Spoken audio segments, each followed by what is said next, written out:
This is Justice Worriers, a podcast where we think about things that are right and wrong in our world and how Christian ideas can help us respond to them. We prefer hard questions over easy answers, and we'd love you to join us in our ramblings. Listen in and contact us using the links in the show notes.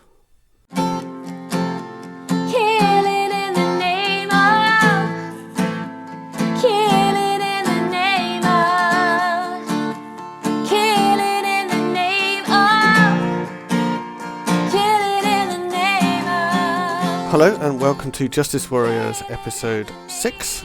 This is part of a 3-part series called What Does Christian Justice Look Like? This is the second part, which is called Speak Out. Sorry, it's not called Speak Out, it's called Help People. We've done Speak Out. I was there for that. This is about helping people. So this is quite a straightforward issue, isn't it? So I first of all I should introduce who we are. My name's Andy and I'm joined by Leah. Say hi, Leah. Hi there. And Jörg, say hi, Jörg. Hello there. So this is quite a straightforward issue, isn't it? Because all we have to do is just help people, right?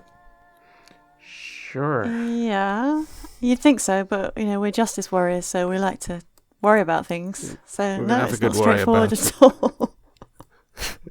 All right, so let's start by talking about our homework. So we set ourselves some homework after we finished recording last time, which was to help someone. So, Jörg, you done your homework?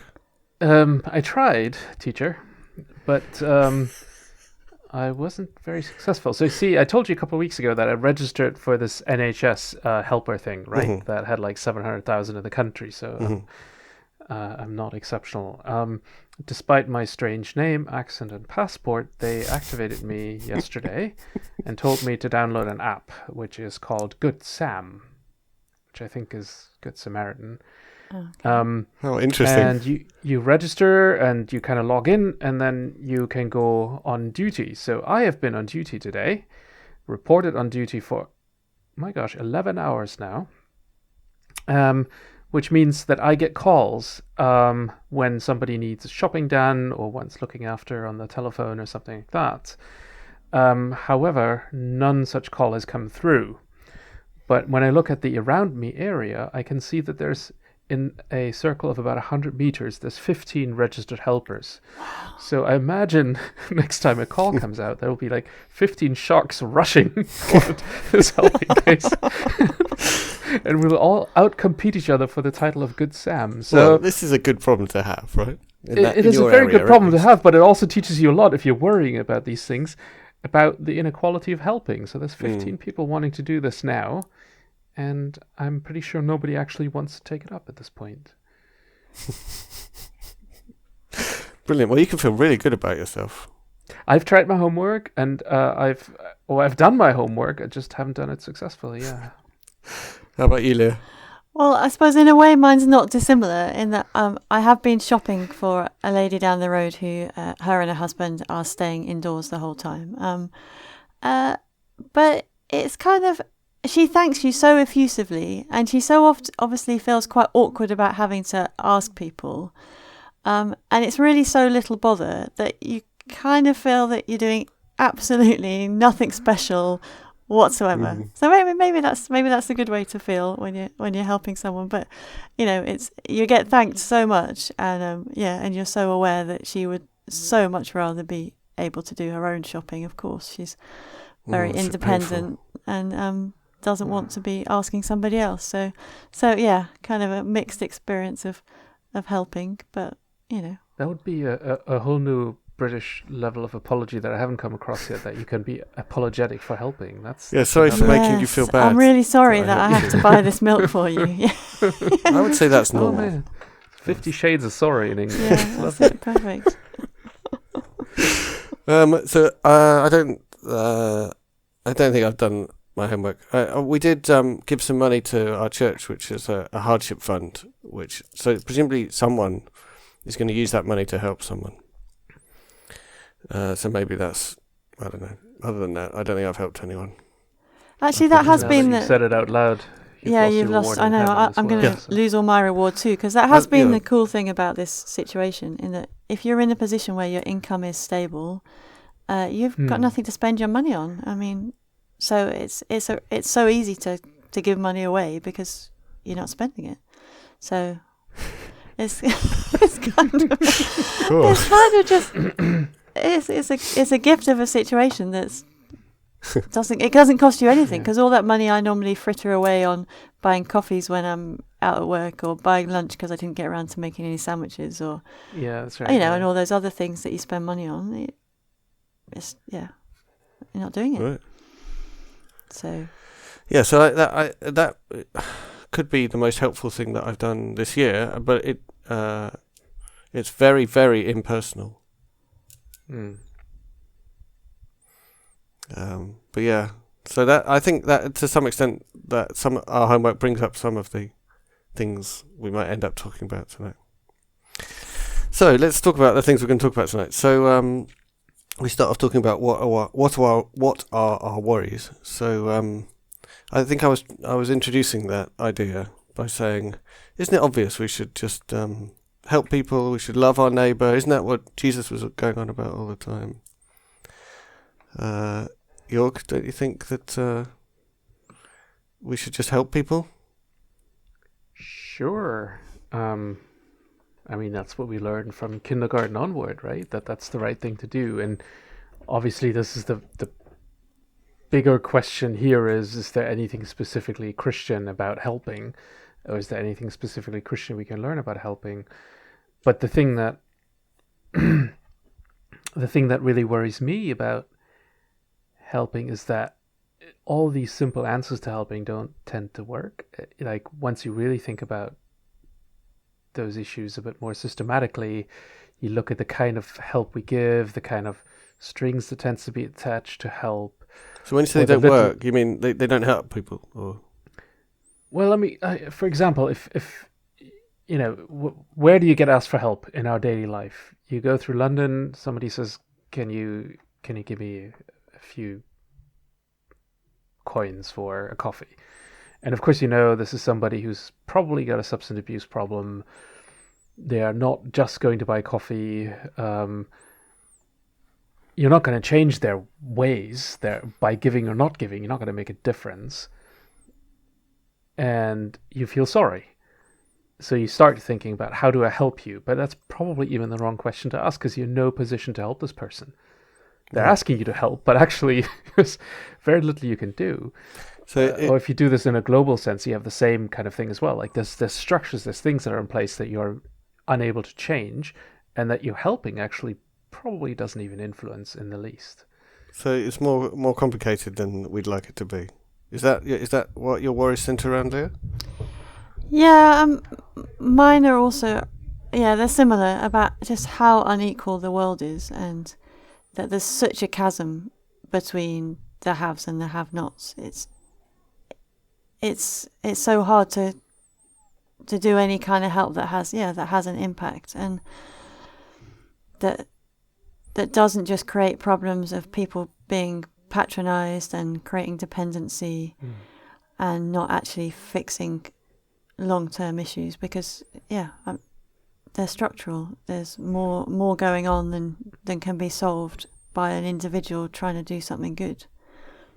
So the example we were talking about was something like a food bank. So and the problem with that is that it smacks of do-gooders to me, and I know that's harsh, because I give money to a food bank, and I would volunteer if it was something I had time to do. I just struggle with the fact that you're seeing people at their most desperate in a situation where they have no alternative but to ask you for help, and they would probably rather be anywhere but asking for a food handout. And the humanity of it is hard to bridge that gap. You're the person with the resources and they're the person without, and actually feels quite almost like an unchristian thing to be doing, to be making somebody feel that uncomfortable and that dependent on you. But we can't ignore a need in front of us, right? No, totally not. And as I say, I would volunteer. Are we in danger of but Are we in danger of wringing our hands so much about how awful it is that we don't actually help the people at all. We do help, but we do it with an awareness of all the limitations that it with an awful lot of hand wringing. With an awful lot of hand wringing. Exactly. Well, I mean, we attach so many strings to it. Like when I was doing fieldwork in Ethiopia, I used to think so much about what beggar I would give to and for what reason. Like it became a bit of an obsession. And at some point, I just thought about that. I thought about how hilarious that is. Like how, I mean, I'm giving them, something like a bur, which 15 years ago was a lot for a beggar to receive, but it got you a piece of bread. And yet you think about, okay, this person has probably been sat here on the street corner by some pusher, so I'm not going to do that. I don't want to condone the system. This old lady looks genuine. This guy over there on the rag, and you kind of you overthink it. You think, what do I think I'm doing here? Like I'm not going to change any of this. I'm not going to figure out the system. I'm putting myself in a position where I want to control. Where I think, oh, you could be working. You should be working. If I give you money, don't I encourage you not to work? I'm like, who gave me that kind of responsibility? And what does it say about my heart that I want to attach my own moral imperatives onto every little helping situation when... And I actually thought, like, what would Jesus do in this moment? And for some reason, I thought he would just kind of just throw money everywhere. Like just kind of let it go. Just celebrate, enjoy it, and not fill it all with your moral questions and quandaries. Is that reckless? Well, being reckless wouldn't be an argument against it. But it feels awful when you get conned by someone. Why does that feel so awful? A couple of times I've been conned by a kind of someone who's doing sort of kind of super begging style thing where they trick you into giving them a certain amount of money for a taxi or a train fare or something like that. Felt awful. Yeah. But isn't that exactly because the transaction that the helping was supposed to be was undercut, right? Doesn't that demonstrate something about what I expected to get out of that exchange? Well, you paid for something. Yeah. Something was supposed to happen with your money. So did you give it or did you pay for it? Like that's interesting, yeah. Yeah, so we agonize over who we give to and how we give because our benefit that we get from it slightly derives from whether we feel that we've done something useful.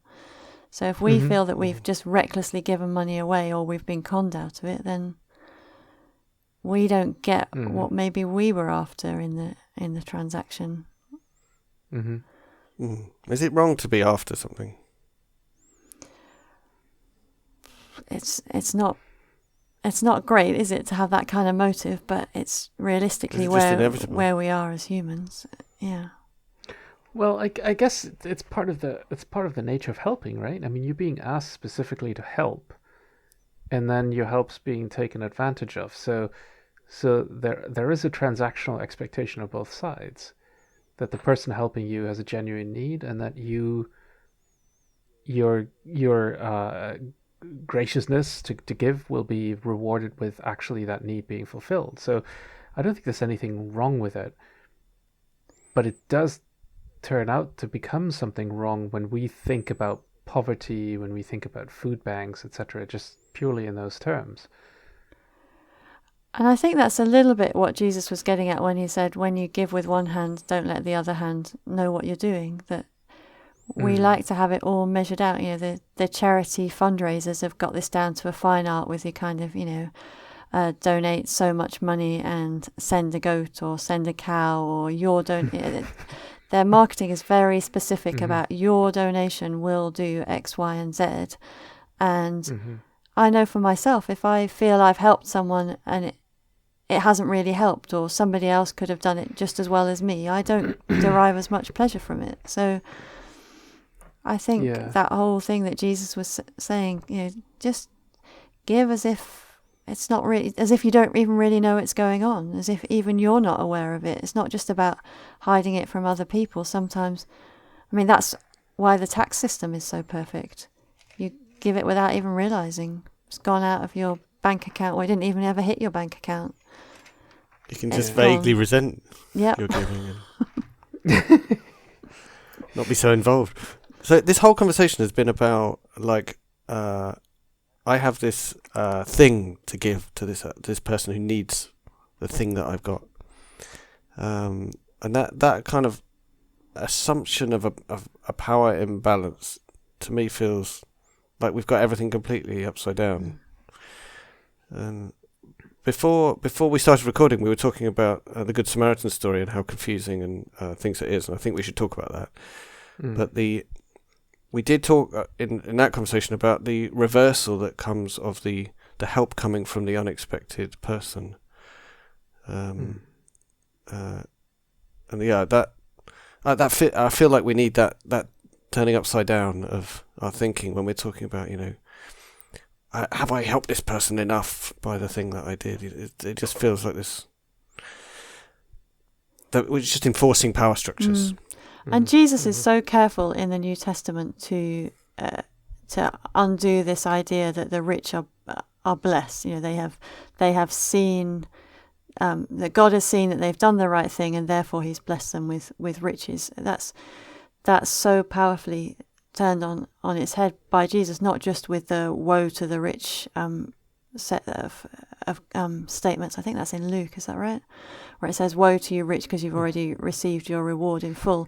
Not just there, but there are so many warnings in the New Testament about the danger of riches, and then so many examples of Jesus lauding the poor. And so yeah, in Jesus's economy, the power is dangerous.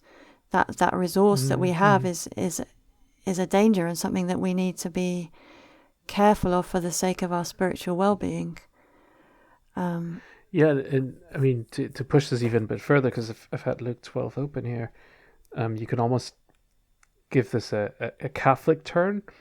Giving to the poor is good for your soul, because if you, in Luke 12 verse 32, he says, "Do not be afraid, little flock, for your Father has been pleased to give you the kingdom. Sell your possessions and give to the poor.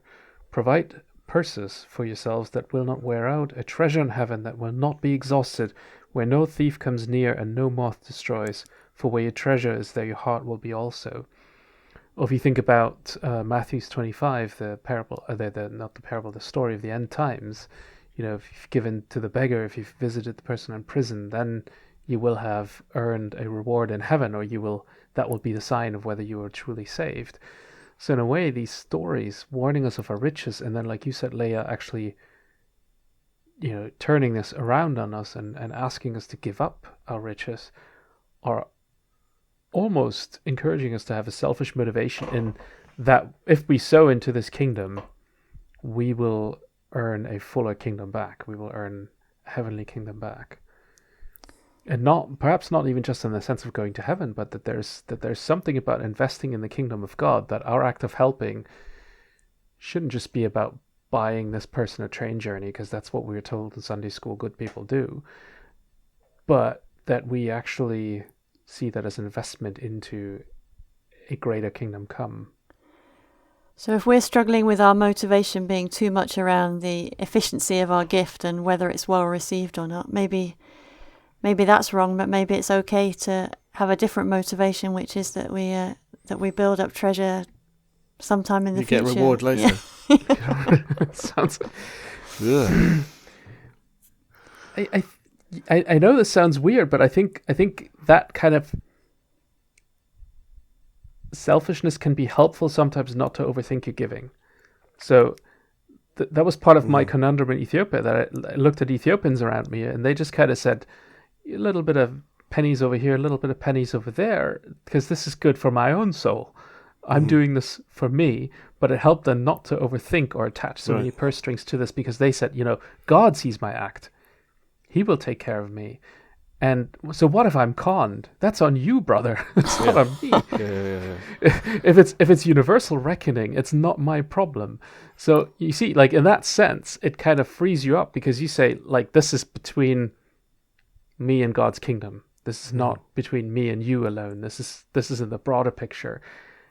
And that's where it's going to be reckoned. So look, if as long as my motivations are pure, I can give what I want to give. And Jesus does talk quite a bit about building up treasure in heaven. It's not something that I've really ever heard taught about particularly, but maybe it's just an awareness of humans needing some kind of motivation. That's a better motivation than most, hey? I think it's Luther who turned us away from these passages. It's become this sort of anti-Catholic reflex not to talk about it this way. And for some good reasons, I suppose. But we've really lost something, because then everything has to be non-work related, it reaps no reward from God, because salvation is free, etc. But yeah, I think we're losing a bit deeper truth about motivation when we miss that. You justify those that die by wearing the badge, they're the chosen whites. Those who died are justified for wearing the badge, they're the chosen whites. To justify those that died, they're the chosen whites. So, do either of you have experience of having been helped in any of the ways that we're thinking about? What was that like, and how easy was it? That's a good question. What is helping, really? Like, some things in my life have really helped me. For example, being married to my wife has helped me in such a profound way. It's not just that my life is more ordered, although that too. And you can only hope she listens to this podcast. So this will earn you some brownie points. Otherwise, I'll have received my reward in full. So that, I mean, if I look for help in my life, I it's people close to me, I think, who've given it to me. Someone's listened to me at a time when I was struggling to think about something, or that would be the same for me, really. That I can think of people who've helped me, with problems and difficulties, and people who I've turned to and have prayed with me or just listened to me. I think in the other ways we've been talking, like financially and practically, I've been blessed enough to, other than kind of help from my parents, I've been blessed enough to be pretty self-sufficient, which is. But this brings up a really interesting point, Annie, for me, because I remember getting visits from West Germany as a child, and then they would bring stuff that we couldn't get in these, like, Lego sets and things like that you care about as a kid. And I never once thought, oh, isn't it lovely they're helping me? What did you think? Well, I've got some Lego. I got some Lego, and hey, you have it over there. It's quite nice. Thank you. I remember once I got the wrong Lego, like something I wasn't hoping for secretly. It was just a set of white bricks. Like, no cool set or something, like just white bricks. And we had our own Lego type stuff. It didn't stick together well, or it stuck together too hard. It was East German, but we could build stuff with bricks. We had that, but all the cool sets with the little gadgets and things that we didn't have. So I mean, I ended up doing a lot more with the white bricks in my life than with any of the other sets. But I remember in that very moment, I was angry, and I knew I had to be thankful at the same time. It was like, okay, here, I don't know, every year and a half or so, we're finally getting West German visitors. And I know part of this transaction is that they're bringing us something. And that's great, because they have it. Like, that's what's going through my head. Right. They have it. They're giving out of their abundance. This is not, if anything, I would, as I grew up older, I would feel more annoyed at them sort of always knowing everything better than we in the East. And you would want to sort of give counterexamples of that or whatever, but it felt not like helping. If I had to think about examples where somebody really helped me, it would be the same kind of things you were talking about. People who listened to me, people who took me in, people who gave that piece of advice when you were a teenager and just trying to figure out things. It wasn't in the material things, but I'm sure they thought they were helping us. An example of a time someone helped me that I have thought of that was financial was when I was a student, I amassed some student debt, and I needed to work through the summer holiday to pay off the debt that I had at that time. And my friend was unsatisfied with the idea of me just working all summer and not bettering myself. So he paid several £1,000s of debt off for me. Wow. And challenged me and said, go and walk through the country and then through a large swathe of France to go to the place where some of his friends were living. He said, just walk there and I'll pay your debt. And he did then pay my debt.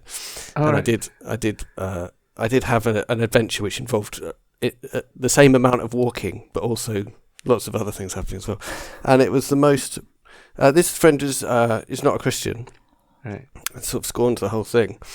And it was also a massively profound transformational experience in my faith. Or that time spent alone, during which I read the whole Bible and did loads of praying because I was on my own.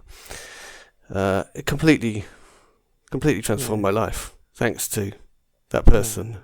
Yeah. And also intentionally doing that, really. Now, maybe not the exact intended consequences, but intended me to have like a spiritual or improving experience. Yeah. So that was deliberate helping. It really helped. Yeah, wow. And did you feel awkward receiving it, or were you kind of just pleased? This friend is particular. I think from anyone else I would have felt very awkward receiving that, but I knew that he doesn't care about that kind of thing, makes a point of it almost. So yeah, sure, I'll be part with your money. Yeah, that's life-changing. Help. That's interesting, though. So now are we saying there's something connected, so there's a transactional kind of helping, which is actually impersonal in a way, and you do it for the kingdom of God, and that's when you do help people in front of you, give out a bit of money, give to a food bank, and you realize this is not the same kind of thing. You're just doing it out of some obligation, and it's good. You should do that, but it's not helping. Helping is then really connecting with a person. Is that what we're saying? I mean, that help came out of a relationship and investing in a person over the long term. And the other helping we were talking about was highly personal, wasn't it? It's interesting the things that we can think of are when people have given us that word of advice or spent that time listening to us, and whether they had more resources than us spiritually or materially wasn't really the issue. It was that they were somebody we could trust and somebody we respected. Well, if they have more resources, it's almost like you expected it. Like it was a natural part of the world. Like if they wanted to be good people in this world, they should darn give. It was like, I mean, we weren't unthankful in East Germany, but it was like, yeah, sure, of course you bring stuff. And when you're over here, we're not going to buy a lot of things for you. We'll find some special chocolate, or well, chocolate's a bad example. We'll find some sort of, I don't know, some crafts or something that you can't get in the West, and we'll give that to you. But we're not going to buy you toys. So is that a healthy attitude to helping? That it's just expected, normal. Yeah. Which is, to bring it back to your earlier query, makes the Good Samaritan so strange. Because here's a story where two people don't do the thing that's the most obvious thing. So, I mean, in the story of the Good Samaritan, this guy gets mugged by robbers going along a busy route. So if you were to translate this into your local English town, somebody walking down the high street, maybe it was a bit empty, maybe it was a bit of a dodgy stretch of the high street. He gets mugged, phone taken away. And then the next person coming by there is a priest, or in our example, a vicar, and doesn't do the most obvious thing. Thinks about themselves. We don't really know why. They just kind of walk by. Maybe they have things to do. Maybe they're afraid. And then the next person comes along as the curate, does the same thing. And then finally, the person who hangs out at the gas station and is a little weird, and you've heard them yell strange things in town, they're the ones who do the natural thing. And that's the story of the Good Samaritan, and that's the story we go to when we think about helping, and we name our phone apps after it and so on. Like, the more I started thinking about the story, that it struck me how strange it is, like how weird. Like, So- you should just do what's in front of you. Like, if somebody's struck down, why don't you help them? So Jörg, you did this rant earlier, and Leah agreed with you. I'm really well prepared to be confused by bits of the Bible. That happens to me a lot, and that bit doesn't give me much trouble. So Leah, do you have similar problems or different problems with that understanding that story? My problem with it is I always puzzle why it is that it's the Samaritan that is the one that comes along and helps. If I were Jesus telling the story, I would have told the story about the Samaritan, because then, as in Jörg's retelling, it's more obvious why the two people who come along don't help them. You mean So the outcast. the Samaritan would have been the person needing that help. was needing help, yeah. So had I been Jesus planning that story, I would have had the outcast, the person that nobody liked, being the person who was lying there needing help on the road. So then it suddenly becomes a bit more understandable why the two other people don't help them, and then you have a good person who comes along and fixes it all. And I think often that's the morality that we take from that parable. We read the story as if it was the outcast that was on the ground, and we say we must help the outcast, and wouldn't that be good of us? Oh, how interesting. But that's not. Yeah, this is what a good person does. This is what a good person does. Here's the good person helping. Aren't they great? Doesn't seem to be what Jesus was trying to do. Else that's how he would have told the story. I mean, we even name it the Good Samaritan. Yeah. Well, Jesus said a Samaritan man. That's right? like the good weirdo, right? The good weirdo, the good outcast, Yeah, the good foreigner, Yeah, the good foreigner, Maybe it the should good be named refugee, the good, the good heathen, or the good devil worshipper. the good illegal Maybe it immigrant. should be named the man lying on Yeah. the ground, having Yeah. been attacked by robbers. Yeah. But it's even worse. Like for Jews, Samaritans are they're not even good people. Yeah, they don't worship God. They have these high places. They have the wrong religion. Like it's more like saying the good devil worshipper, the good. Like it's just provocative. It's like, hey, your vicar, your curate, all these people are not doing the right thing that's in front of you, and the person who's the worst that we can imagine, the terrorist. Maybe taken a bit far, but like that person, like in the collective imaginary, that person that you turn around is like, am I getting on the plane with that person? That's the person who helps. He's your neighbor. Yeah, and then you're getting to the point because that's what I was about to say, that the story is told in response to the question, who is my neighbour, not in response to a question of what should a good person do. So maybe that's why it's weird. Well, yes and no, because it starts out with saying, what shall I do to inherit heaven? Haven't you read what's written in the commandments? Love the Lord your God and your neighbor as yourself. So it is. So it is about helping, what does a good giving. person do, right? Yeah. So what does a good person do? And it's loving God. We can all do that because that's private. Nobody can count it. And then loving your neighbor as yourself. And then the question is, who's my neighbor? And then quite rightly, it gets turned around. My neighbor is the one who helps me. I should, and I wonder if that even connects with what we were saying earlier. Then think about the person you're helping as if that's the person who's helping you, who might be helping you. Oh. So bringing that to the question that Leah asked, like, why is it not the Good Samaritan who's on the ground? We should rethink that. And you should, like, the person you're thinking is like somehow beneath you that you're helping, that needs your help, is actually the person who might be helping you. So is this story just genius, like the bloke off the Bible Project is so keen on saying? Yeah. Oh yeah, Leah, you listened to the Bible Project on this. Yeah, and they were saying that the reason the guy asked the question, so it was a teacher in the law, wasn't it, who says, so who is my neighbour, is because he wanted to limit who he ought to treat in a good way. So by asking who is my neighbour, you're saying, so who can I exclude from this this transaction? And Jesus said, well, your neighbour is this person that you totally disregard, who actually not only are they the person that you're meant to be like, they're the person that you're meant to allow to help you.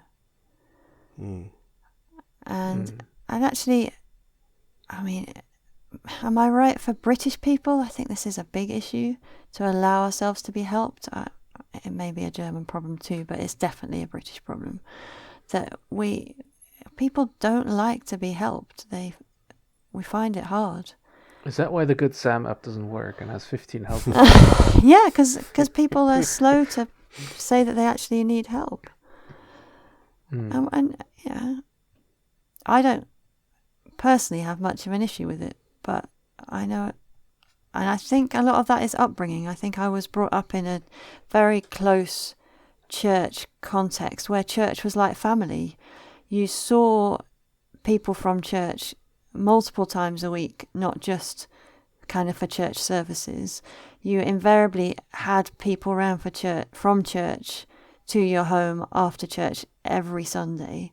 It was a very close-knit kind of house church, and it was just the way of life that I was brought up with, that everybody helped each other. And it had some bad sides. A lot of the churches that we were in imploded eventually.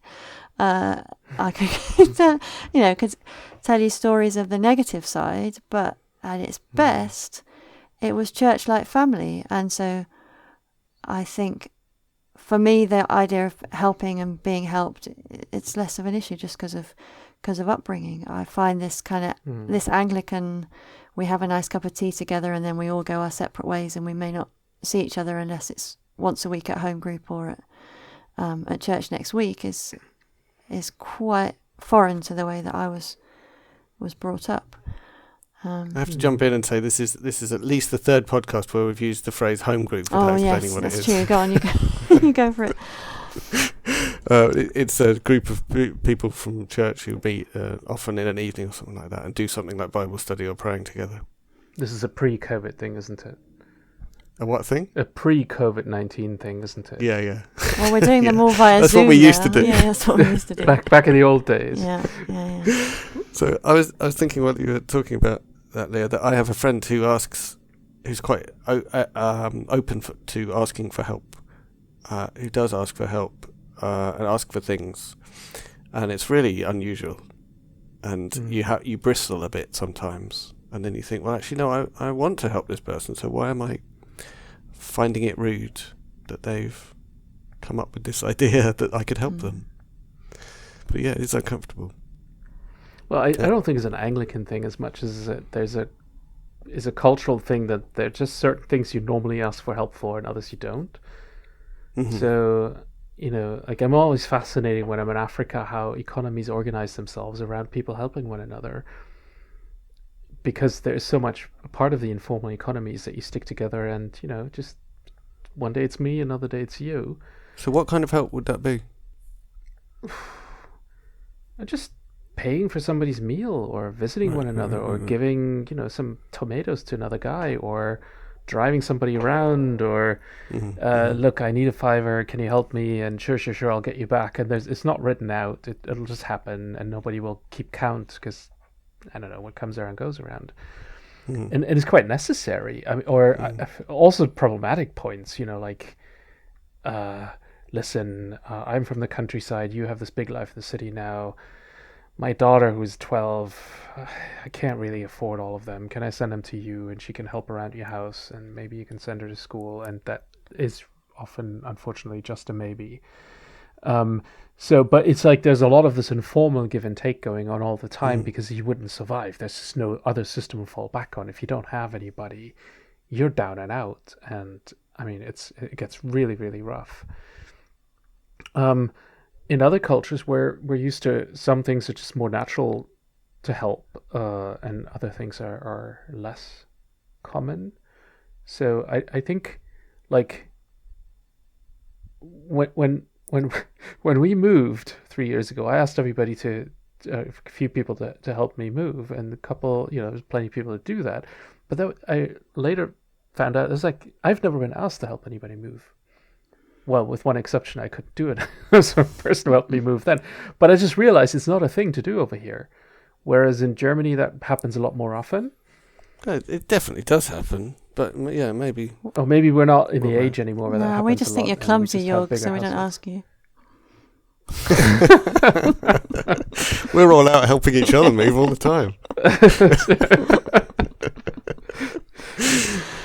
No, but I think that So, Leah, I was going to say the phrase that you used there, though, what goes around comes around, is that, and I think that's what I was trying to say at the start of the discussion. Really, that it's so hard when the divide is so big, when you've got a group of people who are kind of all rubbing along the bottom, then you do have that sense that, well, what I have got this week, I might not have this next week, and you might have it, and we'll all help each other. Whereas I think it's much harder when we see our own resources as our own, and we don't acknowledge what different type of resources other people might have to give back to us. That we don't see it as a reciprocal arrangement that has a mutuality to it.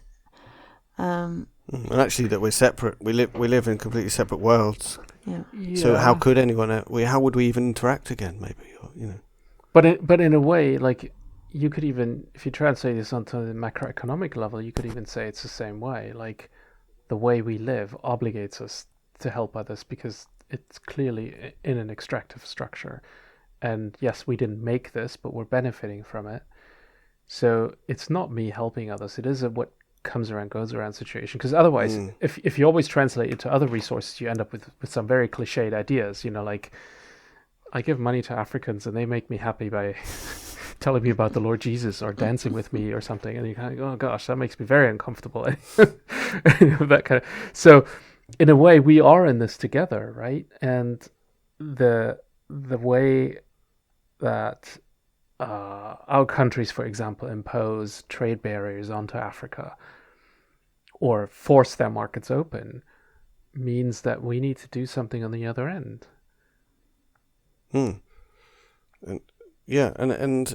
when we don't feel that instinct if we see ourselves as separate. And so maybe the Good Samaritan is the perfect story for this podcast rather than being the problematic one, because surely the main point of the Good Samaritan is we're not separate, we're all neighbours. And also all our resources are not actually our resources anyway. I love that line from the blessing, which I always forget, but it's something like, all we have is yours, and of all things come from all you, things come from All you, things come from, and of your own do we give you. Yeah, love it. So we define our resources so tightly, don't we? And we forget that they're just lent to us, and if we're called to lend them on to other people, then so be it. They're not ours anyway. But our whole economic structure works really hard at a very close definition of exactly what our resources look like. That's one of the best things and the worst things about money. It's very countable, and it defines in very exact terms what everybody's net worth is. And in very real terms, it's only worth as much as you can buy for it. Yeah. And if it's just the grease in the machine in a way. Yeah. And if the machine isn't working because certain people don't play along, then the money's worth nothing. But it's not my money. Yeah. This thing about, so Leah, you talked earlier about within a family, people helping each other you don't call help, and I think that really makes sense to me in this context as well. Like if your husband or wife or your child or your mum or dad or someone needs something, like doesn't have enough food or needs some new shoes or something, you don't start thinking about whose money it is. You're one unit of stuff that works together to provide for your needs, right? Yeah, and as you said before, you don't volunteer time to help your family. It's just what you do. You wouldn't use the word volunteer. You wouldn't use the word volunteer, would you? But this is also why borrowing in the family gets so tricky, right? That's why you're better off giving than borrowing. Like when kids are older and you start saying, like, we'll give you this money, and then you'll pay it back at some point, and then things get really awkward because if that doesn't come back, then it becomes this thing you can always hold over them, and when it's given, it's like, no, like we're in this together. And so that's when you So I was going to say that's when you bring the economy of the market into a family relationship, and I think that's one of the reasons why we struggle with giving within the church sometimes, is because we should be thinking of each other as family, and actually we're thinking of each other as other economic actors. I think what Jörg just said made a new distinction for me, which is that your original example here was of a close family that are living all together and sharing stuff, and that's the example where it makes the point of that we're not separate, and that's what I feel like we should aspire towards for like the whole world and for people in the church and whatever. And then Jörg's example of like where it gets difficult because family members are supposed to feel like that about each other, but they're now separate and have separate bank accounts and everything. It becomes much more difficult, and you start to see why it's not as easy as it should be, or as it you'd like it to be.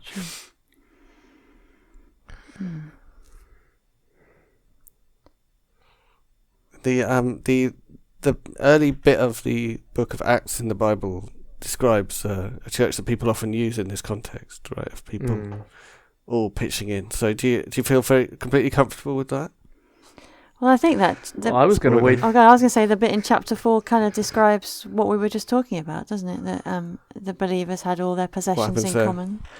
Jörg's got his Bible in front of him, but it pretty much says they had all their possessions in common and shared everything they have, which feels very much like that nuclear family that we were just talking about. But I don't know, Jörg, maybe you could read that bit and then say where it goes after that. Well, I was going to wait and save this one for when Andy comes around to the second where we talk about alternative visions. You know, what would a miracle look like? But unfortunately, it doesn't quite fit because we are not supposed to unpick that, right? That's the miracle comes at the end. Cause that's the bit of the podcast where there isn't time where we give the for us to solution. go, well, hold on a second. That's rubbish. But we've agreed that this podcast isn't about solutions; it's only about problems, right? It's like the questioner's Bible, or right. Anyway, so in Acts they have this beautiful story. Like you have so we read this as the origin story of the church, because this is what this is about, right? So people sit 20, 30, 40 years after the fact, and they write down the story. What was it like when the church began?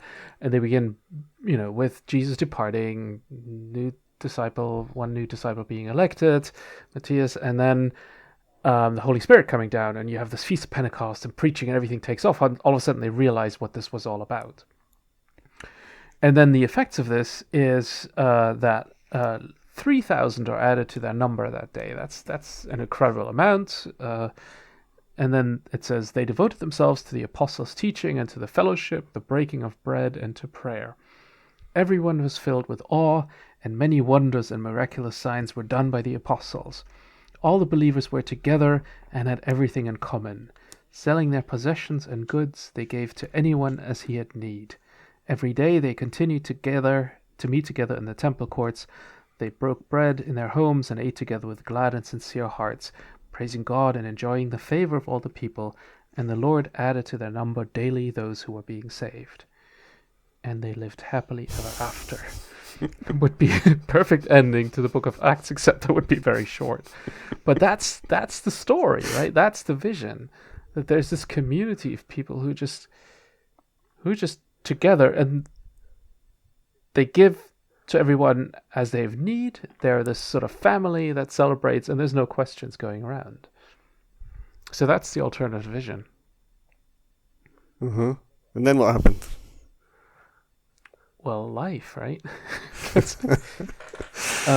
Well, you have some more miracles. It's all great. Peter and John before the Sanhedrin, they get threatened, and then they just pray for more power. And the place was shaken by the Holy Spirit. And then we have another one of these great summaries in Acts chapter 4. All the believers were one in heart and mind. No one claimed that any of his possessions was his own, but they shared everything they had. With great power, the apostles continued to testify to the resurrection of the Lord Jesus, and more grace was upon them all. There were no needy persons among them, For from time to time those who owned lands or houses sold them, brought the money from the sales, and put it at the apostles' feet, and it was distributed to anyone as they had need.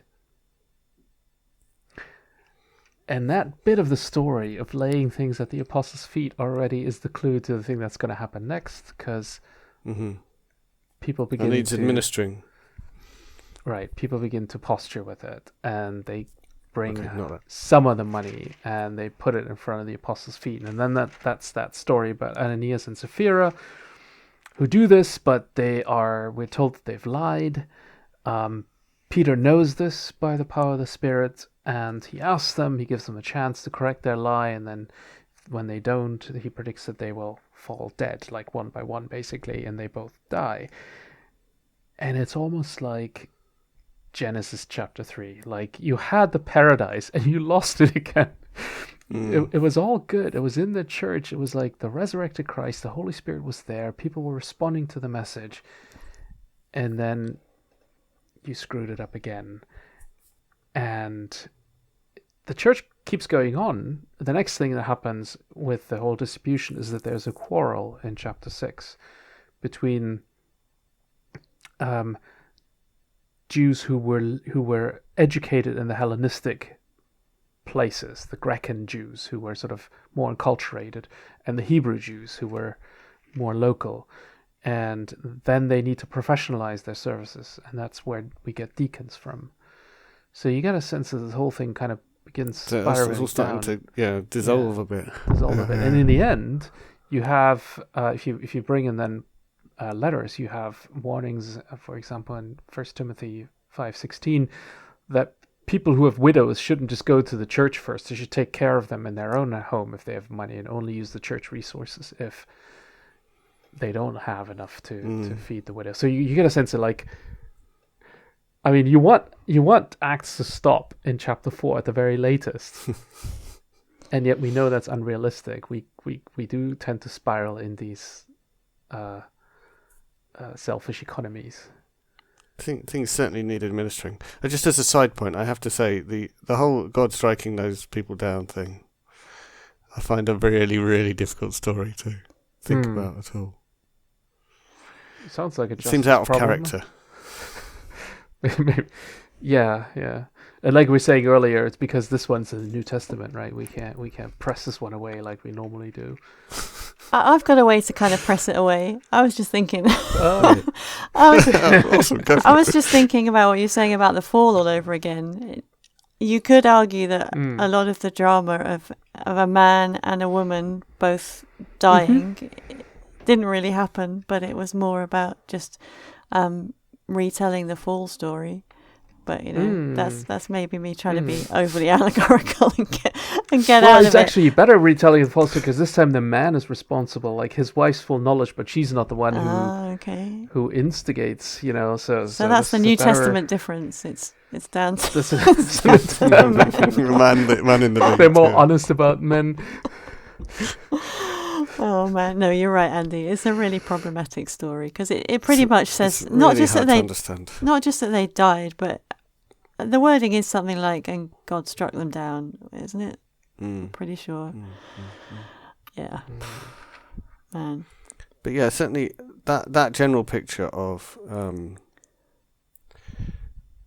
there's a community, and I mean even the way it's described there, it sounds potentially not financially sustainable, but it's also it actually brings me back to thinking about some stuff that we talked about last time, about how it's always a mess. Humans are always messy, and part of what we're doing as Christians is still operating even though everything's a mess. Maybe that was what we talked about the time before in the one about crisis, but yeah, it quickly becomes a mess. But that doesn't mean we can't hold on to the vision, right? No. Otherwise, Acts would tell us a much more realistic story. Like they elected and they gave themselves bylaws, and then the Holy Spirit sanctified it all.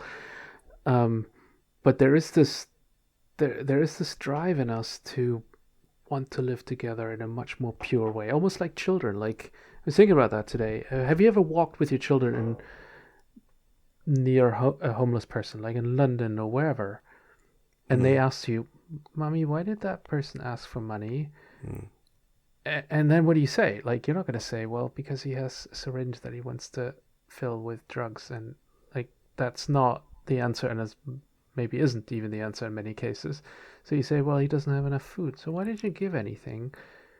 Well, it's much more complicated than that. Or like these questions are so natural, right? We want to live together in a much less complicated way. Yeah. And and there's so many things that hold us back. And the thing that really strikes me about the Ananias and Sapphira story is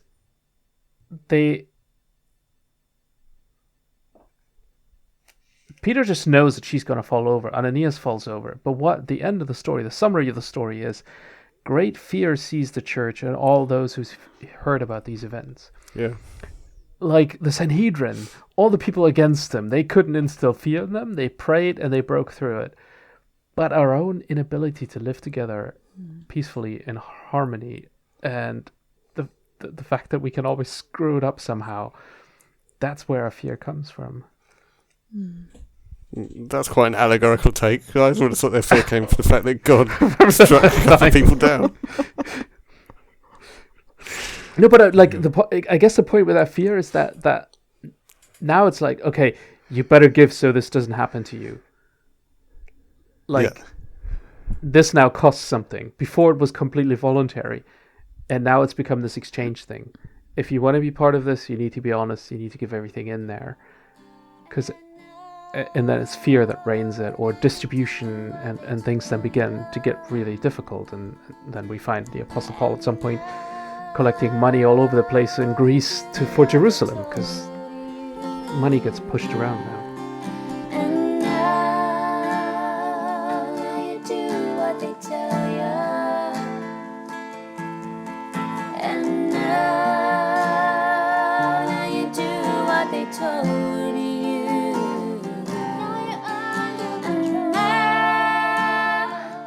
So, what would be the right way of understanding this? What would be the right way of us behaving and the world behaving? What would a miracle look like? What is God's vision for the situation? Well, I don't know. I'd have to go back to what I said. I think alternative vision is Act 2. The question is, how do we get there, and when and where can we celebrate it? I like your thing of an East German just thinking, well, yeah, you've got that thing, so obviously you bring me some. Mm-hmm. I'd like to be able to think that as a giver and as a receiver. Mm-hmm. Yeah, that's sort of it being a very natural thing to one person has and the other person doesn't, so it becomes shared. It's the whole thing of giving is pretty loaded, isn't it? There is a giver and there is a receiver.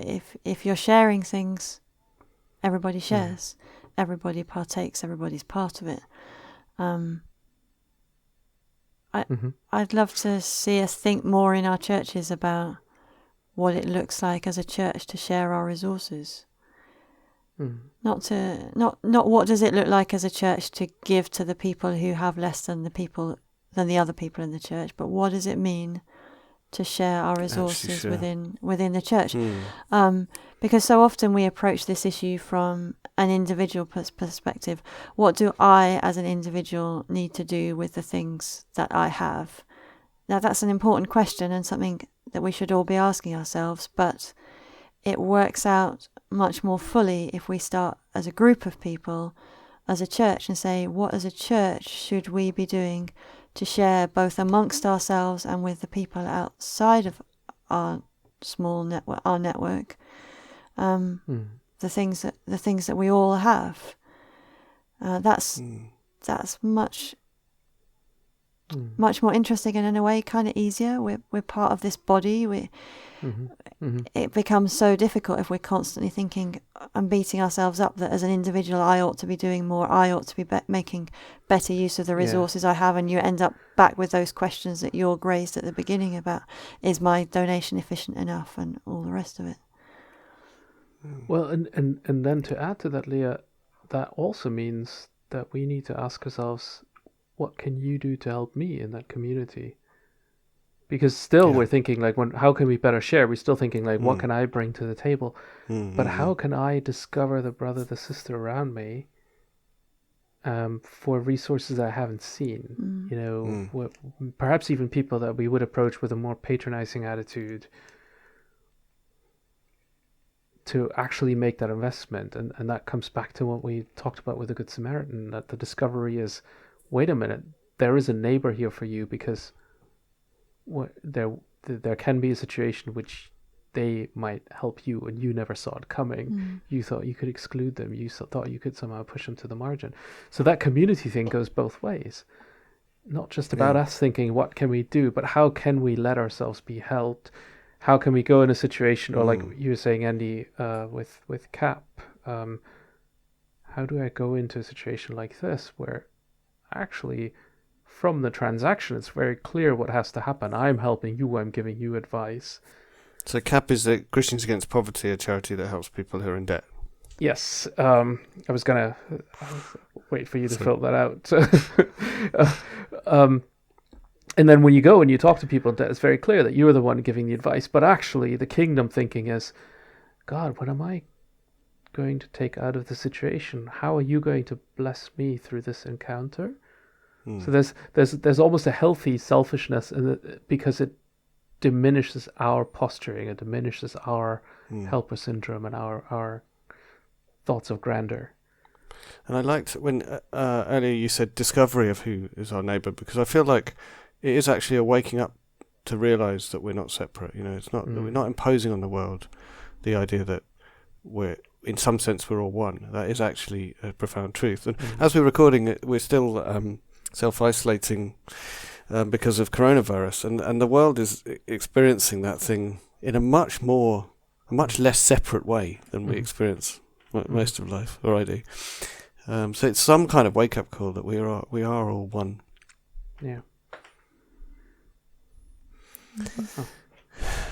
And the ideal would be that we're so one that we see our destinies as completely shared, like a good working family who are all share resources. And that's why the body metaphor that's used in the Bible is so good, isn't it? You know, the whole bit about those parts of the body that you might call dishonorable should be given greater honor. It's all in there, isn't it? That we are all connected, and we shouldn't be the ones to decide who are the ones that have got something to offer.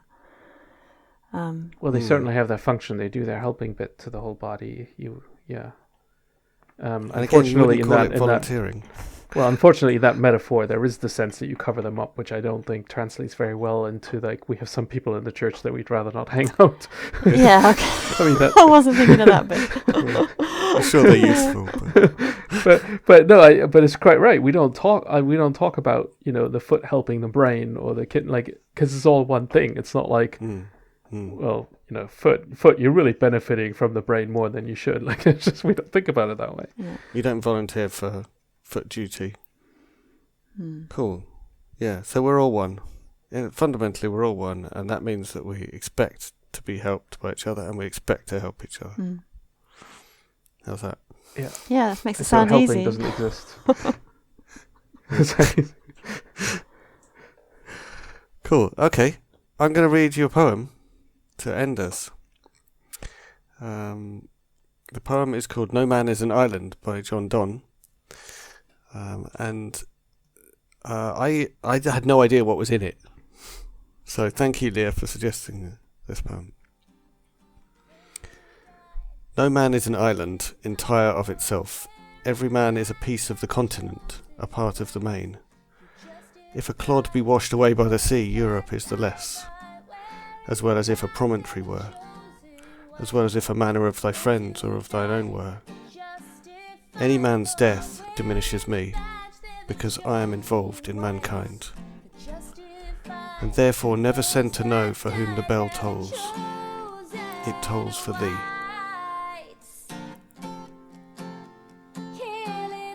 Quite appropriate. No. Cool. That was part 2. Part 3 of What Does Christian Justice Look Like is called Resist. And see you there.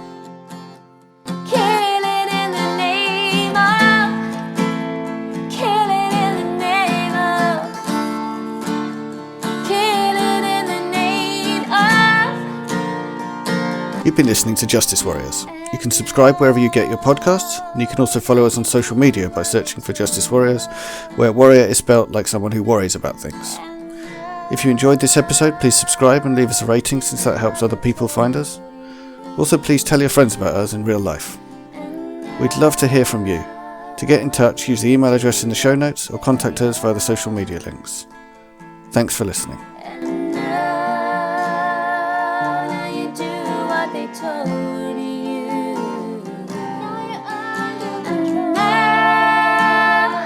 Now you do what they told you. Now you're under control. Now you're under control. Now you're under control. Killing in the name of. Killing in the name of. Killing in the name of.